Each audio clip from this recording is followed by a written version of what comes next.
Good morning friends. आज का जो हमारा लेक्चर है वो डेफिनेशंस के बारे में है। आगे जो हमने लेक्चर लिया था उसमें क्या था, फॉर्मेशन ऑफ स्टीम, तो उसके बेस पर ही ये सारे डेफिनेशंस हैं। ये जो डेफिनेशन हम करने वाले हैं 5 से 6 डेफिनेशंस है, उसमें से आपको मिनिमम 2 डेफिनेशंस आपको एग्जाम में होती है। अदरवाइज आपको जो नॉलेज के लिए भी ये डेफिनेशन आपकी बहुत इंपॉर्टेंट है और एग्जाम्पल के लिए भी। First definition is saturation temperature. ठीक है, सैचुरेशन टेम्परेचर हम किसको बोलेंगे? जब आपका वाटर बॉयल होना स्टार्ट होगा और temperature at which water starts to boil, यानी गुजराती में कहे तो जे टेम्परेचर पर તમારું वाटर बॉयल होने शुरुआत करे, आपका वाटर बॉयल होना स्टार्ट हो रहा है, उस टेम्परेचर को हम सैचुरेशन टेम्परेचर बोलते हैं। तो कैसे लिखेंगे उसको? The first word is at given pressure, यानी मैंने लास्ट टाइम भी बोला था ये वर्ड आपको लिखना जरूरी है, क्योंकि प्रेशर चेंज होता है तो आपकी सैचुरेशन टेम्परेचर भी चेंज हो जाता है। So at given pressure a temperature at which water starts to boil. Repeat, at given pressure a temperature at which water starts to boil is known as saturation temperature। फिर से बोल रहा हूं हिंदी में, जिस टेम्परेचर पर आपका वाटर बॉयल होना स्टार्ट हो रहा है उसको हम क्या कहेंगे? Saturation temperature. Got it? So denoted by T, SAT, T saturation, इसको हम लिखेंगे। हमारी सेकंड डेफिनेशन है सुपर हीट टेम्परेचर और सुपर हीटेड टेम्परेचर। फिर से वही वर्ड, एट गिवन प्रेशर। ये वर्ड आपको लिखना, फिर से बोल रहा हूं, लिखना जरूरी है। At given pressure a temperature above saturation temperature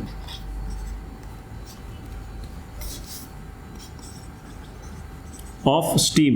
repeat बोल रहा हूं, और temperature above saturation temperature of steam is known as super heated temperature. यानी सैचुरेशन हो गया हमारा, यानी वाटर बॉयल हो चुका है, स्टीम बन चुकी है, उसके बाद जो टेम्परेचर बढ़ेगा आपका ऊपर, तो उसको हम क्या कहेंगे? Super heat temperature. यानी सैचुरेशन टेम्परेचर के ऊपर के जितने भी टेम्परेचर है all are super heat temperature. ठीक है, तो ये आपकी सेकंड डेफिनेशन जो इंपॉर्टेंट। अगर मुझे यहाँ पर ऐसा बोला हो कि डेफिनेशन इसके जगह, अगर मुझे क्वेश्चन है कि super heated steam, definition change कर दी उन्होंने, ऐसे पूछा कि सुपर स्टीम पूछा, तो क्या लिखोगे आप? तो eight given pressure a steam above saturation temperature is known as the superheat steam। repeat, at given pressure a steam, यानी टेम्परेचर की जगह मैं क्या लिखूंगा? स्टीम लिखूंगा। Steam above saturation temperature is known as the superheated steam। अगर मुझे super temperature की जगह स्टीम पूछा हो तो। हमारी थर्ड डेफिनेशन है degree of superheat. Degree of superheat. So degree of superheat किसको बोलेंगे? It's a difference. Basically degree of superheat वो आपका डिफरेंस है किन के बीच में? तो सैचुरेशन टेम्परेचर और सुपरहीट टेम्परेचर के बीच में जो डिफरेंस है उसको हम क्या बोलेंगे? Degree of superheat. So difference between superheat temperature and saturation temperature is known as degree of superheat।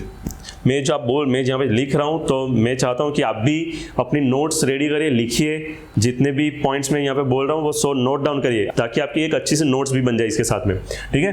तो रिपीट कर रहा हूँ, डिग्री ऑफ सुपरहीट में difference between superheat temperature and saturation temperature is known as a degree of superheat. Suppose मैं एक example दे रहा हूँ कि अभी एटमॉस्फेरिक प्रेशर पर अभी उसका टेम्परेचर 170 डिग्री है। किसका? स्टीम का टेम्परेचर 170 डिग्री में लिख रहा हूँ, ठीक है। तो 1 बार पे सैचुरेशन टेम्परेचर कितना होगा, हमें पता है कि 100 डिग्री। 1 बार पे सैचुरेशन टेम्परेचर कितना है? 100 degree. So what is the degree of superheat? It's a 70 degree, because of 170 minus 100 equal to 70 degree आपका डिग्री ऑफ सुपरहीट हुआ, ठीक है। Got it? So fourth definition is wet steam, the most important definition of the your chapter. आपकी ये definition most important है, ध्यान से देखना। So what is the wet steam? Sir क्या बोलेंगे सर, स्टीम में वेट और ड्राई कैसा? इसके बाद अगर नेक्स्ट डेफिनेशन है ड्राई स्टीम। तो स्टीम में ड्राई और वेट कैसे हो सकता है? स्टीम होती है, ऐसा नहीं है। वेट स्टीम के अंदर ड्रॉपलेट्स होते हैं। आप अगर घर पे जब भी आप कुछ कुक कर रहे हो या फिर स्टीम बना रहे हो, तो आपको हल्का सा मॉइस्ट दिखेगा, यानी आपको एक वाइट कलर का एक फॉगी स्टीम दिखेगी। That are the droplets. अगर वो जो आपको दिख रहे हैं वो वाटर के टाइनी पार्टिकल्स है, ड्रॉपलेट्स है। सो जब भी आप घर पे कुक कर रहे हो, आपको जो स्टीम दिख रही है, इट्स कॉल्ड वेट स्टीम। वो वेट स्टीम ही है, क्योंकि आपको ड्रॉपलेट्स दिख रहे हैं। सो what is the definition? A steam containing water droplets or particle, you can say droplets or particle, is known as wet steam. Repeat, if your steam containing water droplets or particle, अगर आपकी steam के अंदर water droplets या particle है, तो उसको हम क्या कहेंगे? वेट स्टीम कहेंगे, ठीक है। तो ड्राई स्टीम क्या होगा? ऑफ कोर्स अब steam which does not contain, उसके बाद की डेफिनेशन है साथ में ये दोनों, ड्राई स्टीम, ठीक है। इफ स्टीम does not, मैं रिपीट बोल रहा हूं, does not contain any water particle, उसके अंदर एक भी पार्टिकल नहीं है या फिर ड्रॉपलेट नहीं है, is known as a dry steam, ठीक है। ये लिखना तो लिख लेना, if steam does not contain any water particle is known as a dry steam. अब इसमें थोड़ा सा चेंज कर लेता हूं। अगर ड्राई स्टीम की जगह मुझे बोला है ड्राई एंड सैचुरेटेड स्टीम, तो डेफिनेशन में चेंज क्या करोगे? Dry and saturated steam. If steam does not contain any water particle, तो यहां पे मैं एड ऑन कर रहा हूं at saturation temperature is known as a dry steam, यानी ड्राई स्टीम में वाटर पार्टिकल भी नहीं है और उसका टेम्परेचर कौन सा है? सैचुरेशन टेम्परेचर है, तो उसको हम क्या कहेंगे? ड्राई एंड सैचुरेटेड स्टीम, ठीक है। सो ये आपकी फिफ्थ डेफिनेशन है, मोस्ट इंपॉर्टेंट। अब ये 5 की डेफिनेशंस आपको करनी ही है, उसमें से 2 आप समझ लो कि पूछेंगे आपको, और एक लास्ट डेफिनेशन हमारी रिमेनिंग है 6, दैट इज ड्राइनेस फ्रैक्शन। सो अब जो लास्ट हम 6 कर रहे हैं, वो डेफिनेशन इंपॉर्टेंट तो है, लेकिन उसके साथ वो एग्जाम्पल के लिए भी इंपॉर्टेंट है। Dryness fraction, okay. तो व्हाट इज ड्राइनेस फ्रैक्शन? उससे पहले मैं थोड़ा सा एक लॉजिक क्लियर कर लेते हैं। सपोज ये मेरे पास स्टीम है, मेरे पास अभी स्टीम है, ठीक है। अगर स्टीम के अंदर, अगर ये वेट स्टीम है, तो उसके अंदर क्या होंगे? वाटर पार्टिकल्स होंगे, ऑफ कोर्स। सपोज मैं ये वाटर पार्टिकल ड्रॉ कर रहा हूं, these are the water particles, ठीक है। तो वाटर पार्टिकल के अलावा उसके बाद का जो पार्ट है वो क्या है? वो ऑफ कोर्स ड्राई स्टीम होगी, यानी ये जितने भी पार्टिकल है उसके अलावा, रेड डॉट के अलावा, वाटर ड्रॉपलेट्स के अलावा, वो आपकी क्या है? ड्राई स्टीम है, ठीक है। अब इसके अंदर से अगर मैं सभी वाटर पार्टिकल को अलग कर सकूं, इसके अंदर से सभी वाटर पार्टिकल मैं बाहर निकालूं तो यहाँ पर मुझे वाटर मिलेगा, यहाँ पे मुझे क्या मिलेगा, वाटर। सभी पार्टिकल मैंने बाहर निकाल लिए वाटर के, तो मुझे क्या मिला, water. It's called mass of fluid, उसको कहते हैं हम मास ऑफ फ्लूइड। अब जो पार्ट बाकी रहा वो क्या बचेगा, जो रिमेनिंग पार्ट है आपका, that is your steam, you can से ड्राई स्टीम, क्योंकि इसके अंदर एक भी पार्टिकल नहीं है, वाटर पार्टिकल हमने अलग कर लिए, तो बाकी क्या रहा, स्टीम। तो हमने डेफिनेशन के अकॉर्डिंग क्या हुआ, वो ड्राई स्टीम हुई। So it's called mass of gas, उसको हम mg कहेंगे, मास ऑफ गैस, क्योंकि यहाँ पे कोई भी पार्टिकल नहीं है। और इसको हम क्या कहेंगे, मास ऑफ फ्लूइड, क्योंकि वो वाटर है, ठीक है। So what is dryness fraction? Dryness fraction is denoted by x, that is x is equal to mg by mg plus mf। यानी ड्राइनेस फ्रैक्शन की definition, it is a ratio of dry steam to total mass of steam.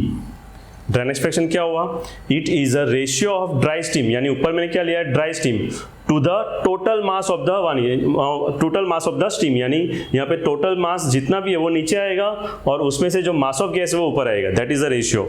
So this is your dryness fraction. Suppose ये जो हमने steam ली है उसका मास assume करते हैं 100 kg, ठीक है, उसका मास कितना है, 100 kg। अब 100 kg के अंदर हमने वाटर को अलग से किया, तो वाटर एज्यूम करते हैं